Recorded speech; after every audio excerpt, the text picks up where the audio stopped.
Extreme accountability. Take full responsibility for every part of your life without making excuses. I want to share something with you right at the beginning of this conversation that might be the most honest thing anyone has told you in a while. Your current life, every aspect of it, is a result of your choices. These include decisions you've made, avoided, delayed, outsourced, or accepted by default, because making a decision seemed more difficult than simply going along. It encompasses your relationship status, whether you're in a relationship or not, the career that either excites or drains you, your body, your finances, your supportive friendships and those that drain you, the dreams you're chasing and those you've given up on. All of it, the beautiful moments and the painful ones, every chapter. It was your choices that created this. Before you feel the need to defend yourself or list the hardships you faced, I want you to know that I understand all of that too. I'm not here to claim that life is fair, because it isn't. I'm also not saying you're responsible for everything that happened. Some things were done to you, some doors closed before you arrived, and some circumstances were genuinely unjust. That is correct. However, it is also true that you are fully responsible for your response to what happens to you. It's not the event itself, it's how you react. It's not the hand you're dealt, it's how you play it. This distinction isn't just a detail, it's the entire game.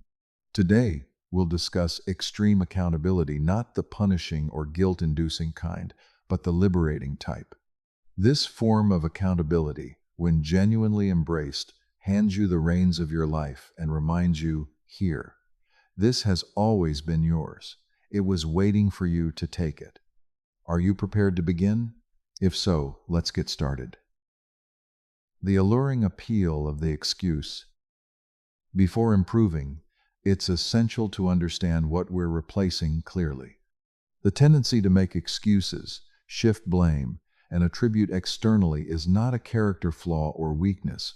Rather, it is one of the most natural and understandable human behaviors. Let's clarify this. The way forward depends on understanding rather than judgment. Understanding why excuses often feel like a form of self-preservation helps clarify their role in our behavior. When things go wrong in our lives, our instincts often lead us to one quick conclusion. The problem isn't us. We tend to shift responsibility outward, blaming external factors like the economy, an unfair boss, a difficult childhood, bad timing, or luck. By doing so, we protect our self-image, believing the self isn't the issue and doesn't require change. This instinct isn't irrational, it's protective. Honestly, confronting a failure, shortfall, or ineffective pattern can be painful because it requires facing discomfort and seeing yourself clearly. It involves recognizing that you made choices that contributed to the outcome and accepting that the story you've been telling about your situation may be incomplete. Honesty like that requires courage, which is difficult to summon. Because the mind is efficient and prefers the simplest solution, it often chooses to excuse itself instead. The problem isn't that making excuses is simple. The real issue is that they only provide comfort. They do nothing to alter or create progress. They fail to bridge the gap between your current state and your goals. Instead, they keep you stuck in a story that seems acceptable, even as days go by and the life you desire remains out of reach. An excuse is a narrative you create to justify why the gap isn't your responsibility to bridge. It's the costliest comfort you'll ever purchase because its price isn't monetary. Instead, it costs you time, and unlike money, time can't be recovered. The anatomy of an excuse. Excuses take various forms. Some are straightforward, such as claiming a lack of time, money, or connections. Others are more subtle, like feeling unprepared or believing the circumstances weren't suitable. However, the more refined excuses are less obvious. They can be more harmful because they are harder to detect and challenge. Humility often masks an excuse. I don't want to get too full of myself. Responsibility can hide as an excuse. I can't focus on this now because others rely on me. Wisdom is sometimes used as an excuse. I'm waiting patiently for the right time. Self-protection can be disguised as an excuse. I attempted before and it failed, so what's the point in trying again? None of these ideas is inherently false. Patience can sometimes be a sign of wisdom. At other times, others truly need your help. The timing might also be off. However, notice how each statement tends to blame external factors like circumstances, other people, timing, or experience. Very rarely does it ask inwardly, what am I choosing in this situation and why? That fundamental question, what am I selecting, and why, is the crucial turning point everything hinges on. The real cost of making excuses. I want to honestly share what occurs over time to someone whose default pattern is making excuses. Since it's not dramatic, it doesn't stand out. It unfolds silently and gradually, lying in the space between what could be and what is actually being created. Someone who habitually blames external factors for their results gradually, often without noticing, starts to feel helpless. If your outcomes are always due to outside forces, then by definition, you lack true agency. You are not the creator of your life, but a passenger, subject to whatever the weather or circumstances dictate that day. Living as a passenger in your own life is a subtly corrosive experience. It creates resentment towards the circumstances, those with better luck, and the world as it is. It leads to stagnation because, without genuine agency, trying differently feels pointless. Additionally, it cultivates a persistent low-grade despair that many confuse with realism. That despair is not a sign of realism.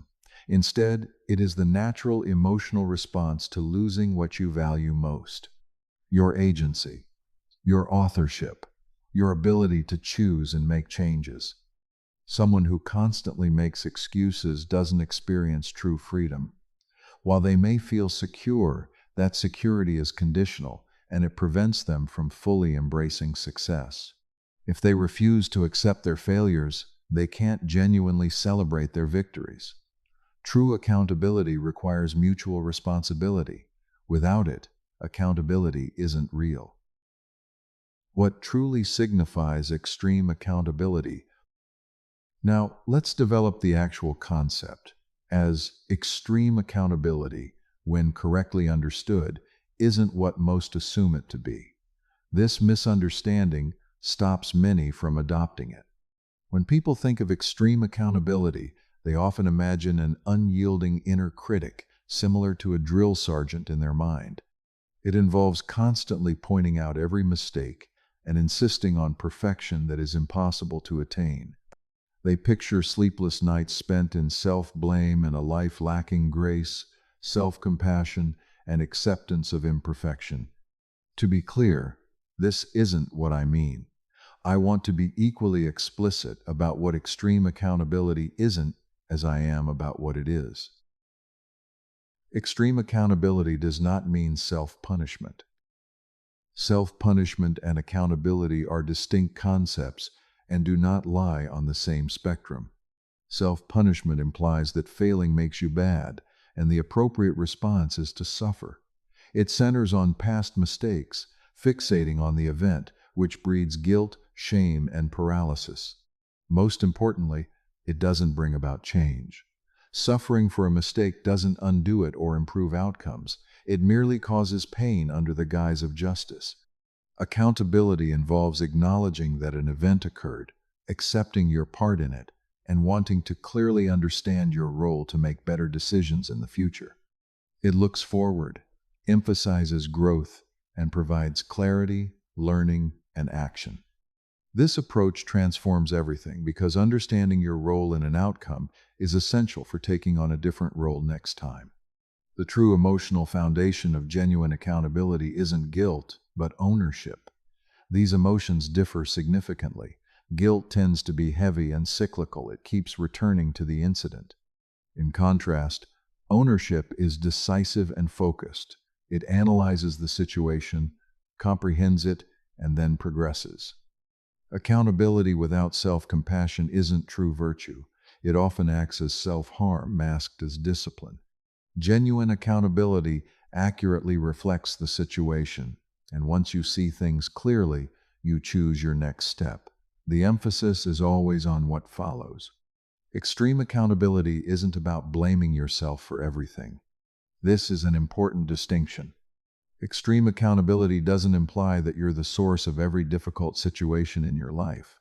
Instead, it means taking responsibility for your reactions to each challenge. These claims are fundamentally different. The first is frequently inaccurate. Good people who haven't done anything wrong can still suffer misfortune. Injustice, illness, grief, and systemic barriers are genuine. Extreme accountability acknowledges these realities rather than denying them. However, the second claim that you are responsible for your response is nearly always valid. This is also typically where the power rests. Viktor Frankl, a survivor of Nazi concentration camps and founder of a school of psychology centered on meaning and agency, stated that there is a gap between stimulus and response. This gap represents human freedom, the ability to choose how to react, to interpret an event, and to decide what to create from what has been lost. The gap between events and your reactions is where extreme accountability resides. This space is often tiny, sometimes painfully so, but it is real. Acknowledging its existence is the most crucial act you will ever undertake. Extreme accountability involves selecting to be the creator rather than the victim. A character in a story encounters various events. Things happen to them, situations evolve, other characters behave, and the character responds, adjusts, and persists. The main focus of the story is on how these external factors influence this person. An author makes choices about the story's direction. They decide what the next chapter contains while acknowledging constraints like genre, setting, and existing events. Within these limits, the author shapes future developments, determining how the protagonist reacts and what kind of story ultimately unfolds. Extreme accountability involves making a daily, often challenging, conscious decision to be responsible for your own life. It's not about controlling every event, but about owning how you respond. Every new chapter, every choice regarding the story's meaning and direction is up to you.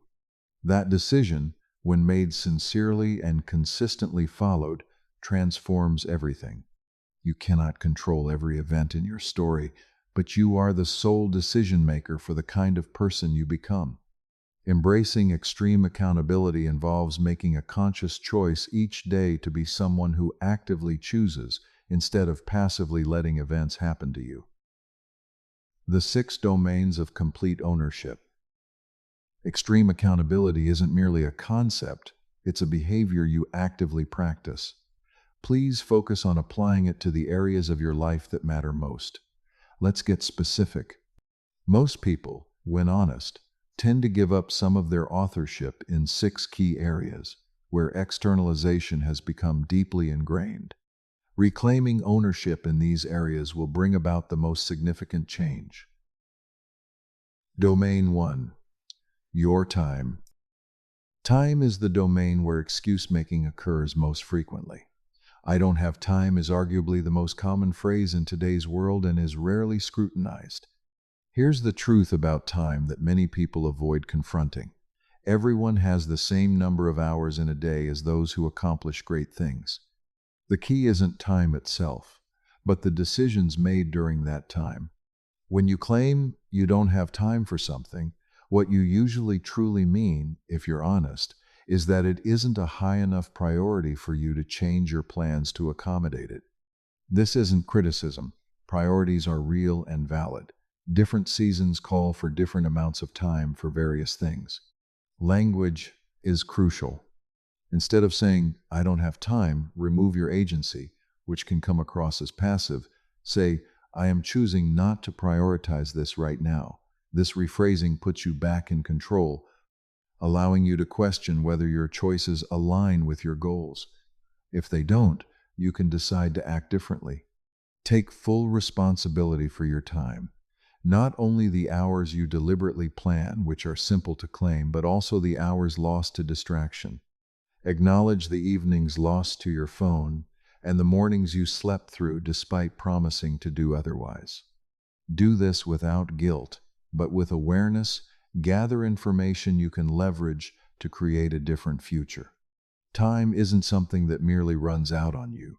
Rather, it's something you actively spend. Take responsibility for every decision to use your time, whether it's a smart choice or a wasteful one. Only through this ownership can you change how you spend your time. Domain 2. Your relationships.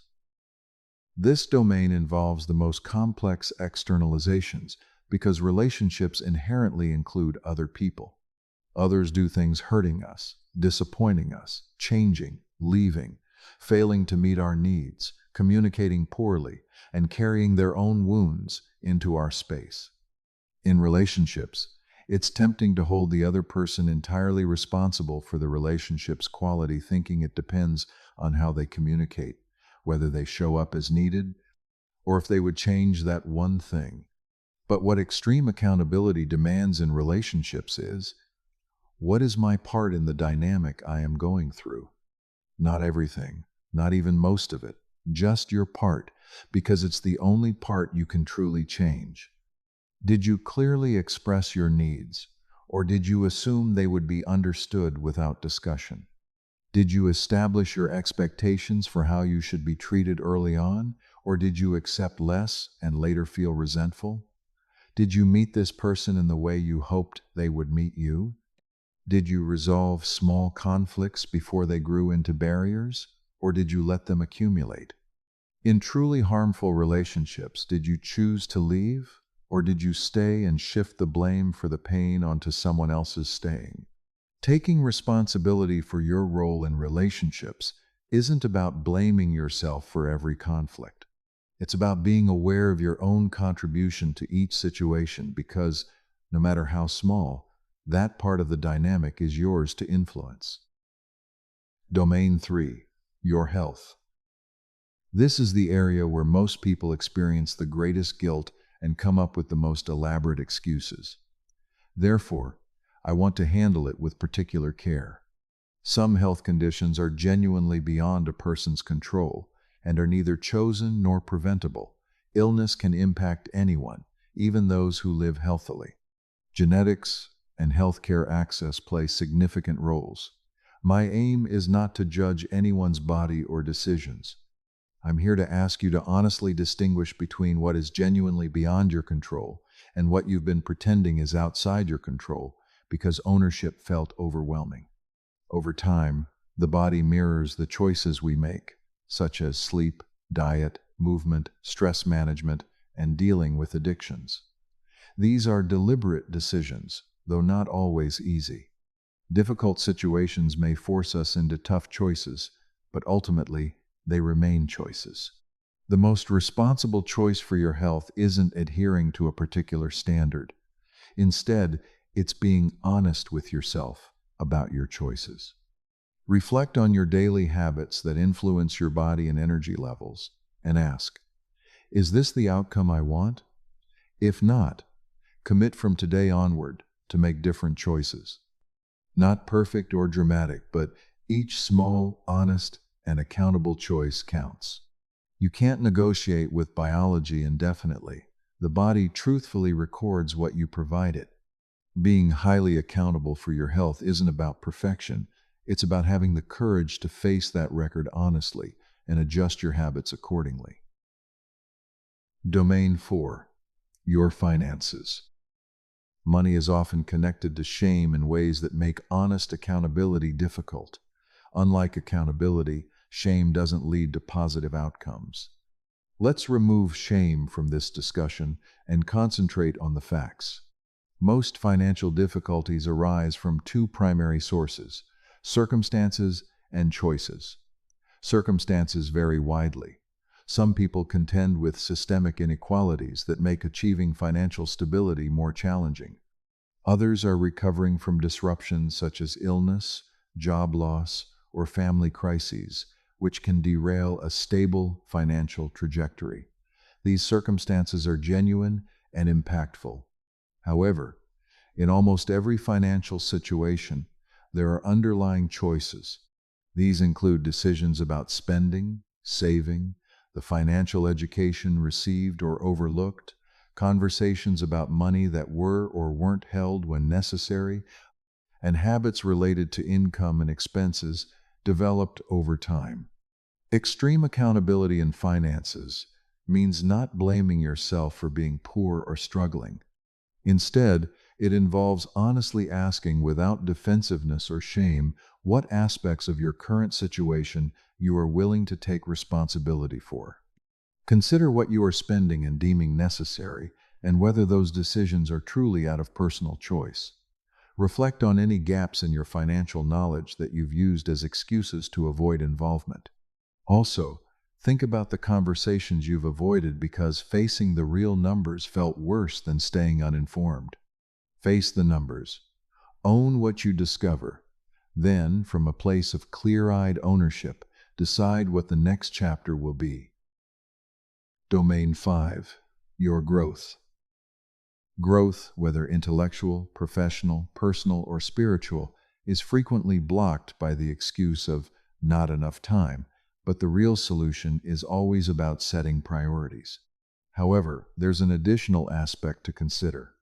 Some individuals truly invest time in their development, but remain trapped in the same routines, knowledge, and skills year after year. This stagnation isn't due to a shortage of time, it's because of comfort. We often pursue learning that supports our pre-existing beliefs. We choose books that strengthen our current worldview and enroll in courses that refine skills we already have, albeit at a slightly advanced level. This tendency keeps us within the familiar confines of what we know, often labeling it as education. However, when it comes to genuine growth, this is merely maintenance rather than progress. Real growth often feels uncomfortable. It involves confronting challenging perspectives, learning new skills that may make you feel awkward and unsure before you improve, and seeking honest feedback rather than just reassurance that you're already succeeding. Holding yourself extremely accountable in your growth involves accepting responsibility for how you handle discomfort. Reflect sincerely.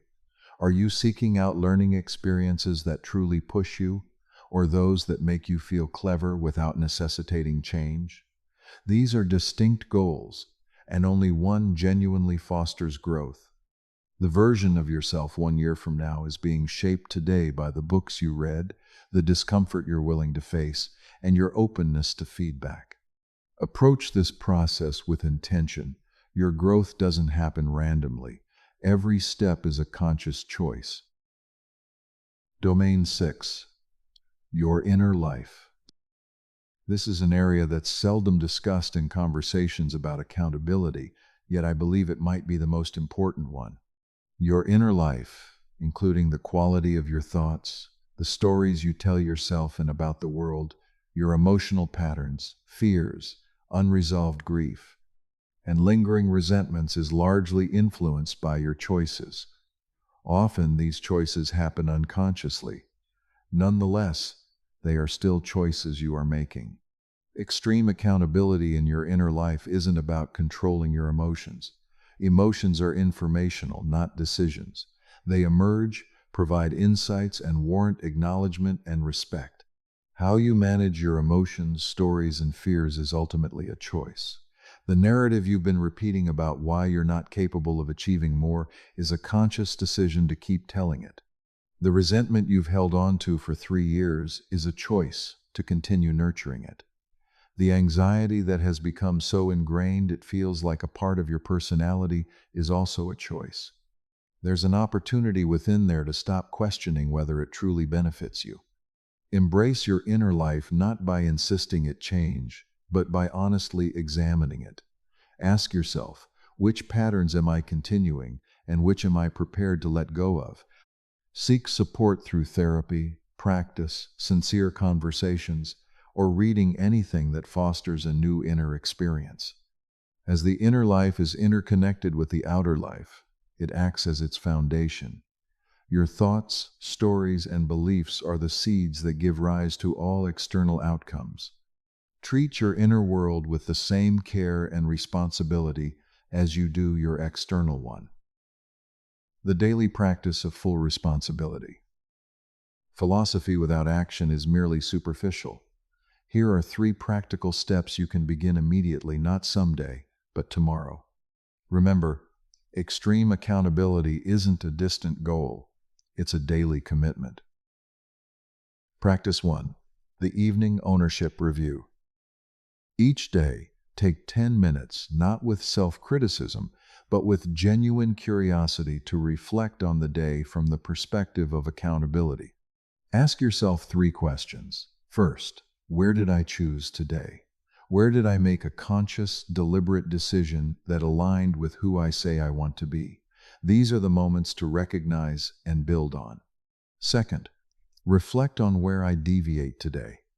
Identify moments where I defaulted, avoided, delayed, or coasted without real intention.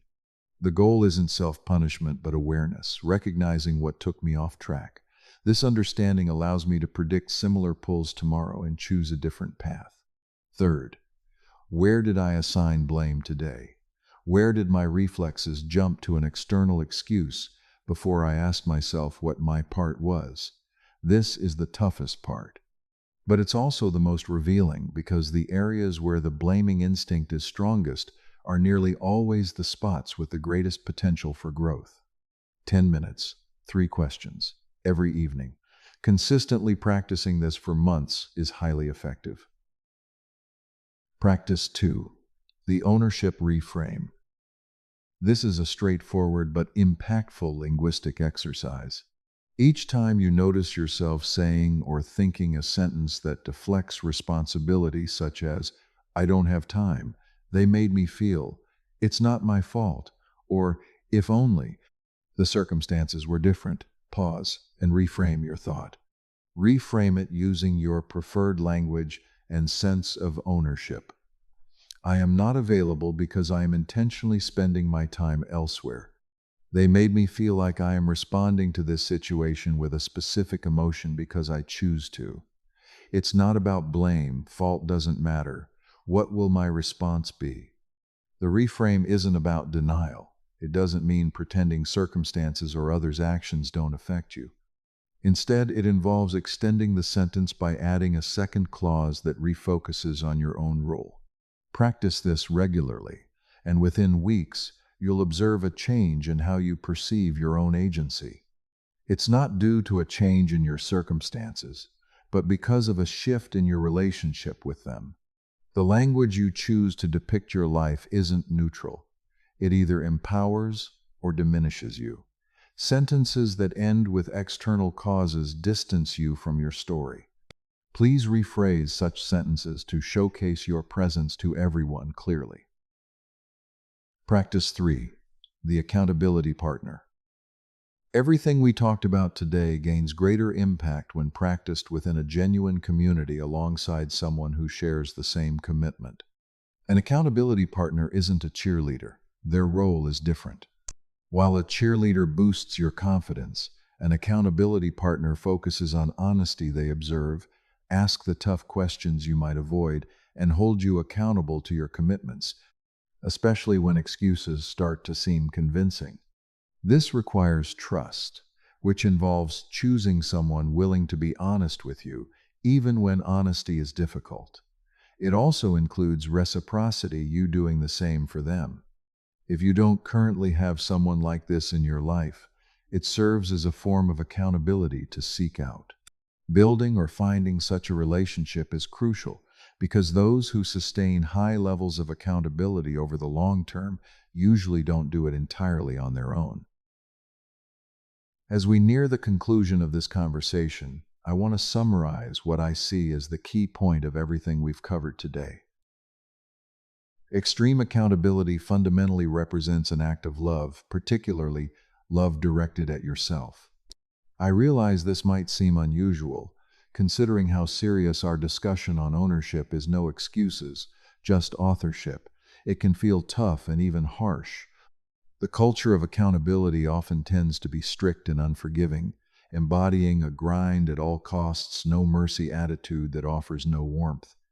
But I want you to understand this clearly. The person who refuses to let you make excuses for your life, who insists on keeping you to a higher standard, and who won't let you drift in the comfortable fog of externalization, that person is not being harsh.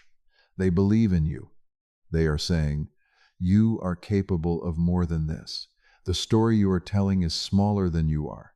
The life you are living is a draft, and you have the capacity to write something extraordinary. I believe that so completely that I am not willing to let you off the hook with an excuse. Extreme accountability means choosing to be that person for yourself. It involves believing in yourself so completely that you avoid hiding behind simple stories. It also requires loving yourself enough to insist on the truth. You have just one life, only one. It's not a practice run or a rough draft to refine later when things are better, circumstances are different, or others recognize your potential. This is it. The only one you get. Each day you delay acting until conditions are ideal is a day of your life lost without fulfillment. Perfect conditions won't ever appear, and excuses won't vanish by themselves. You need to make a conscious choice right now to live despite these obstacles. Here's what I need from you, not at some point in the future, but today. Choose a single domain from the 6 we discussed, just one. Focus on the area where you instinctively feel you've been relinquishing your sense of ownership the most. Identify where your excuses are most habitual, and where the gap between the story you tell yourself and the truth you know is the largest. Take ownership of it. It doesn't have to be perfect or happen all at once. Honestly assess your role in that area and make a single, clear, specific, and accountable decision about what you'll do differently starting now. This is not merely a resolution, but a decisive choice. It reflects the author's perspective, recognizing that this is your life and you are the one with the pen in hand. That single decision, if made with honesty and followed through with integrity, is the foundation of everything. Extreme accountability isn't the most difficult route. However, it's the only path that genuinely gets you somewhere. Take it.